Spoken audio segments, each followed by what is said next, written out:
Hello guys! Magandang hapon sa inyong lahat.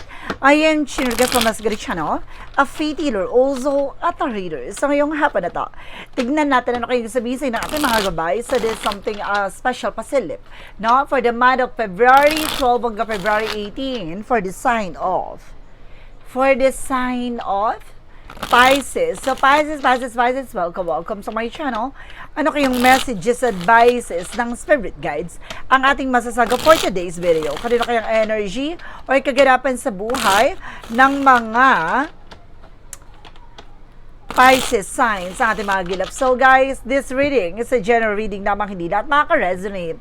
Kunin lamang po ang makaka-relate sa inyo and comment down below kung kaninong energy ang ating nasaga. Because don't forget to like and subscribe my channel and hit ko siya for more videos. Update ko, maraming salamat po sa mga walang sawang pagsuporta sa aking channel, lalong-lalo na ang skip ng ads na way pagpalain kayo ng Diyos at may kapal. Siksik, digdig, umapaw na biyayang manang balik sa inyo. So let's see guys, what is the messages? Advice sa iyo ng ating angel spirit for the sign of Pisces. So let's see and watch this. Angel spirit, please give me information po. Ano kayo sabihin ng ating mga baraha?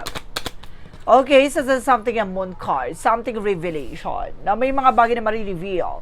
The moon card, something a dream coming true, the other side. So mayroong bagay na maaaring magbigay kaliwanagan, no, sa iyong panaginip.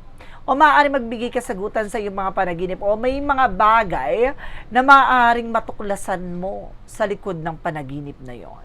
O mayroong mga bagay na maaaring marireveal or maaaring during that night, no, maaaring nakakaranas ka ng sleepless anxieties, hindi ka makatulog ng wasto.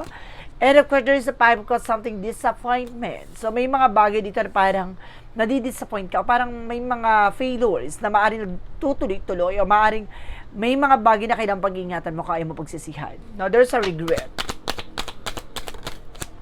And there's a seven of swords, there's a sneakiness. Now, there's a cheating lying on you. So, mag-ingat ka, there's an enemy. Now, meron daw inggitera, ambisyosa, pakalamera na nasa paligid mo. Now, meron diyang laging nakamasid, laging nakasubaybay. With a king of swords, there's a stop the pattern. Putulin mo yung mga bagay na hindi nagsiserve sa'yo. Yung mga bagay na hindi nakakatulong sa situations mo. With the Three of Wands, waiting for a result of waiting for a chef. So, may mga resulta, document papers, and information na maaring dumating sa'yo. And of course, there's a ten of something happiness. So, at the end of the time, maging masaya ka, magkakaroon ka ng kaligayahan at kaayusan sa situations na to. So, meron talagang fulfillment talaga with the happiness. What is the moon card represent with a judgment? This is something a wake-up call. So, meron talagang bagay na maaring magising ka talaga sa katotohanan. So, parang pinapalalahanan ka na you need to pay attention, no, lalo-lalo na sa panaginip, no, na hiwatig at pinapahayag sa'yo. Ano kaya yon? And there's a Knight of Wands for slow and steady. Unti-unti na raw, no? Unti-unti na raw na kumbaga magkakaroon ng improvement and development. Kailangan mo lang talagang habaan ng pasensya mo para hindi ka magsisi at the end of the time. What is the Seven of Swords? Represent with the Ten of Pentacles. There's something for long term. So, magkakaroon ka na pang matagalan situation. I feel something, there's an evil eye. So, ibig sabihin nito, no, magkakaroon ka na pang matagalang eksena pero wag ka nagbibigay ng informasyon sa ibang tao. No, especially sa mga nasa paligid mo. No, dahil some of them, akala mo ba magkakatiwalaan, akala mo okay lang. Yung pala, there's an evil eye, may lihim na inggit pala sa'yo. What is the King of Swords? The represent with the Ten of Swords, with the sabotage. See? Maging wise ka kasi sinasabotahe ka nga talaga. Talagang may mga plano kang hindi natutuloy, may mga bagay na gusto mong gawin pero hindi nangyayari, ganun. So this time, maging wise ka na. Additional messages with the Three of Wands, there's something a high priestess. See? Waiting for a result, waiting for a shift. Kaya nangyayari, nakakaranas sa delays and cancellation and unexpected situation with the high priestess. Now, there's a hidden agenda. Or there's an hidden enemies. Diba? With the Ten of Cups, something and the Three of Swords, sabi ka na nga ba may inggit sa iyong pamilya? With the Three of Swords, something and pain. No, insecure. So, with the Ten of Cups, something happiness. Merong naiinggit sa iyong kaligayahan, sa iyong pamilya, no, sa iyong situations, no, inggitera nga. Kapitbahay mo pa to, kung di mo to kapitbahay, kamag-anak, malapit sa'yo, o co-workers. There's something yan. The moon carries the judgment, represent with the King of Pentacles, being security.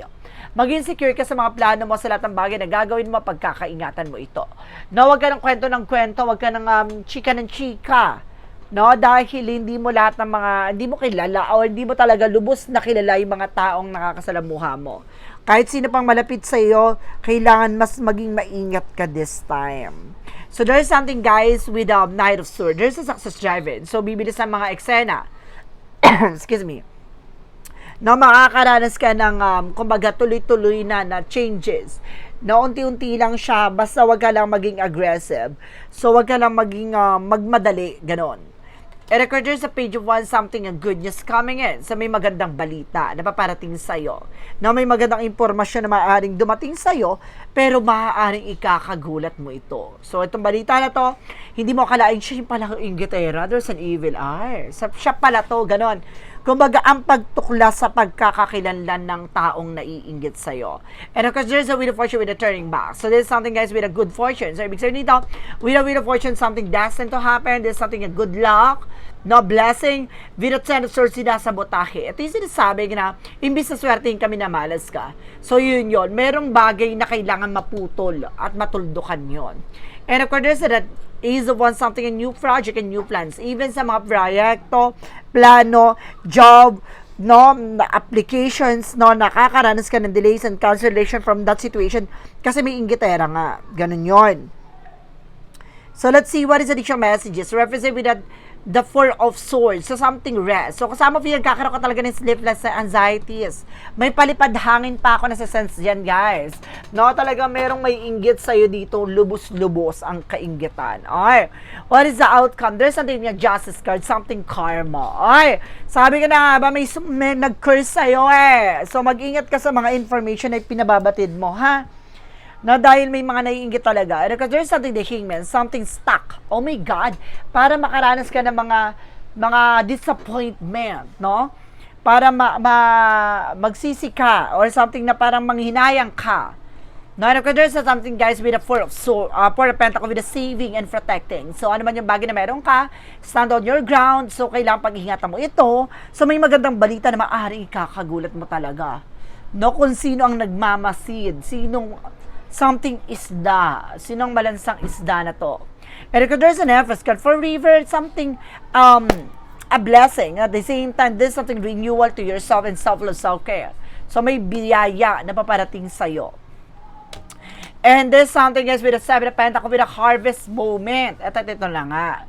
No, aanihin mo na raw ano man yung mga bagay na iyong ipinunla, ano man yung mga bagay na iyong ginawa, no? Makakamit mo na ito. And of course, at the same time, for the outcome, there's something, a Queen of Swords with a clear the boundaries. Linisin mo ang nasa paligid mo. Tulad ng sinasabi ko, isa sa bagay na nakakasira at na nakaka-perwisyo ng iyong buhay ay ang mga nataong nasa paligid mo. Choose, no, person, no, na pagkakatiwalaan mo, no? Yung taong paniniwala, mag-ingat ka lang. Dahil some of them, guys, there's something ng evil eye. Napakalaki ng inggit. Hindi lang siya evil eye basta-basta. Kasi they're doing a black magic to you, guys, na para perwisyoin ka. So, let's see. Pagdating naman tayo sa finances and career, represent what? No, nandito na tayo pagdating sa finances and career, love life, at kalusugan. So, there's something yung Page of Pentacles and invest wisely. So, pagdating sa mga negosyo, trabaho, kailangan mag-ingat ka sa mga papasukin mo. So, mas maging wise ka, no? At there's a manifestation. May mga bagay na ma-manifest mo daw. And there's a devil card. Tulad ng sinasabi ko in the first chapter, diba? So, kaya nagkakaroon ng delays and cancellation at nagkakamalas-malas ang iyong finances, not because of this devil energy. No, may curses talaga. No, and that's something, guys, with a Knight of Pentacles, being security at practical. So, mag-ingat ka sa mga binibigay din pagkain at inumin. No, and of course, there's something, guys, with a Ten of Pentacles. At a Ten of Wands, something burden. Oh my God, kaya patong-patong ang obligasyon at responsibilidad na hindi ka na nakakaalis sa situations na yan. So, paulit-ulit, dadagdagan pa.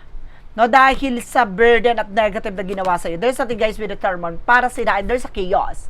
No, para pabagsakin ka. There's a bankruptcy. Some of you nakakaranas ng bankruptcy, or some of you nakaranas ng bankruptcy. Some of you guys, no, kailangan na makabangon dito. This is something, a major changes coming in. And if there's something na nairip ka, something moving forward, cleansing. So, nakikita mo kung paano siya maghugas ng kamay. So, you need to cleanse yourself, no?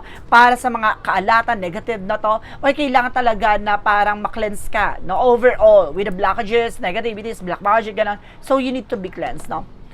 Or to do cleansing. So, let's say, pagdating naman tayo, pagdating sa love life, there's a higher friend. So, there's something education learned or something, a separation. So, meron talagang gumawa sa inyo para maghiwalay din kayo ng jowa mo or asawa mo. So, meron dito pa, may gayuma. Nakita mo yan, there's something na parang, there's the lovers, pero itim, para pagsabungin kayo, ganun. And there's something a 5 of Pentacles, para makaranas din kayo ng mga financial crisis or financial loss.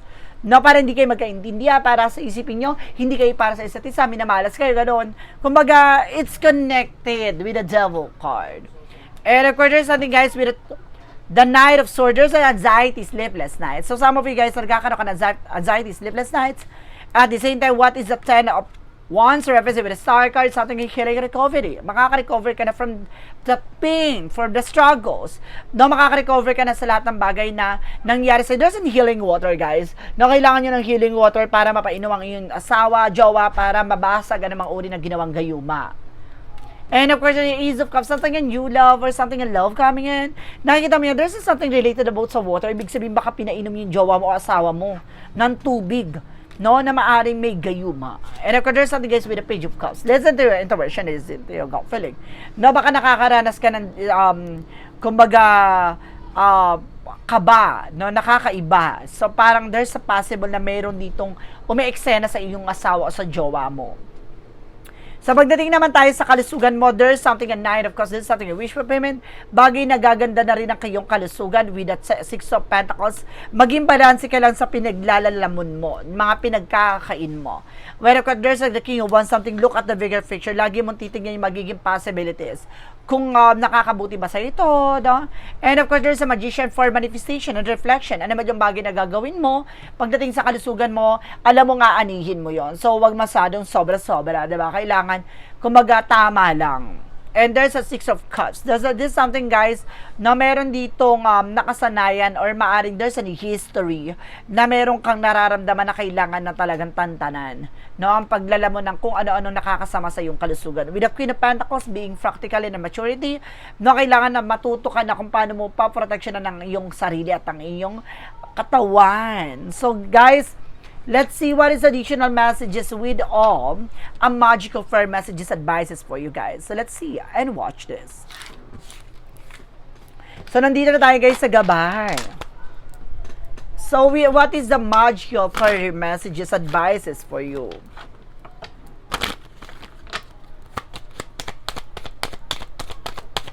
So represent, guys, with a pregnancy. Some of you baka magbuntis ka, or there's something, a new blessing coming in.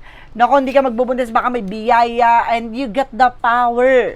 No, parang there's something na mariresolve na lahat ng mga problema mo. No, kaya may blessing na paparating. Okay? So, let's see what is the Yin and Yang Oracle card. And there's a masculine energy. No, yung person mo is very masculine o baka very masculine ka. And there's a winter season, no? There's a revert. Oh, there's a double clarification. It's if ever na maaaring magbuntis ka, o meron ditong renewal, no, sa trabaho, sa negosyo, o there's a blessing. And I told you, there's a spy watching at you. Di ba? May nagsusubaybay talaga, and there's a tactics. Controlin mo yung bunganga mo. No, wag kang kwento ng kwento. No, there's a thoughts, no? May mga negative thoughts dito na maaaring nararanasan mo. Or may mga iniisip ka ditong negativities na kailangan mong alisin, no? And of course, there's a teacher, something guardian, meron ditong nagtuturo sa'yo, merong gumagabay sa'yo, ganon. And there's a loss, no? May mga bagay na nawala sa'yo, no? Maaaring may mga bagay na nawala na sa'yo, or unti-unting nababaklas, ganon. So, let's see what is the romance thank you for Mystic Love Oracle deck. And there's a soulmate, no? Soulmate ka ng person mo. There's an everlasting promises, and there's a up. So some of you meron ditong naghiwalay. And there's a twin flame pero nagkabalikan dahil twin flame and soulmate kayo. There's a divine connection. So ibig sabihin talaga, may reconciliation. Okay, meron dito magbabalikan. Congratulations sa inyo guys ha. So let's see, what is Archangel Michael messages? Sabi ko na nga ba, if you feel something, may gayo mga. No, and of course, there's something guys with you're right about your thought and feeling. Lagi mo susundin yung nararamdaman mo. Malakas ang prediction and of course, intuitions mo. Your instinct mo malakas. Kasi, water sign ka. No? What is the Jesus loving quote said? All things whatsoever you shall ask in my prayer, believe in you shall receive.